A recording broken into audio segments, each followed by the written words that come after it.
Doctor, another point which is important regarding women in acts of ibadah during seeking Laylatul Qadr. Now, if a woman's on her menses, her period, she's not able to fast or to pray, how would she observe Laylatul Qadr?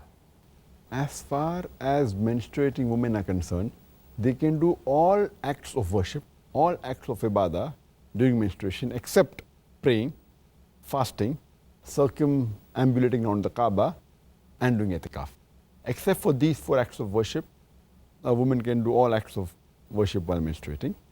The things that a woman can do in the last 10 nights if she's menstruating is that surely she can do dua, she can do supplication.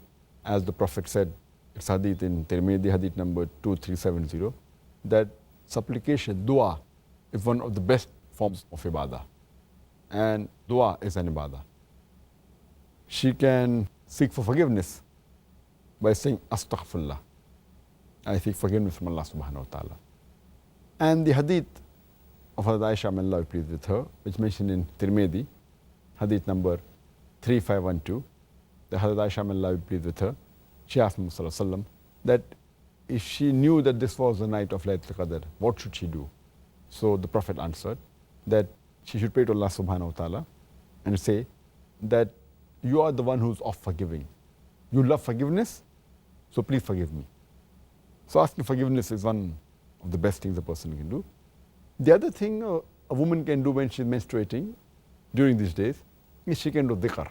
For example, she can read Subhanallah walhamdulillah wa la ilaha illallah wallahu akbar, which means glory be to Allah, praise be to Allah, there is no God worthy of worship except Allah, and Allah is the greatest.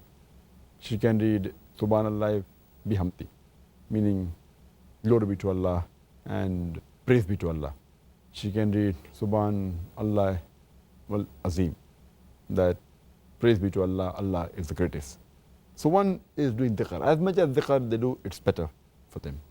And they can also do recitation of the Quran, and they can read the Quran.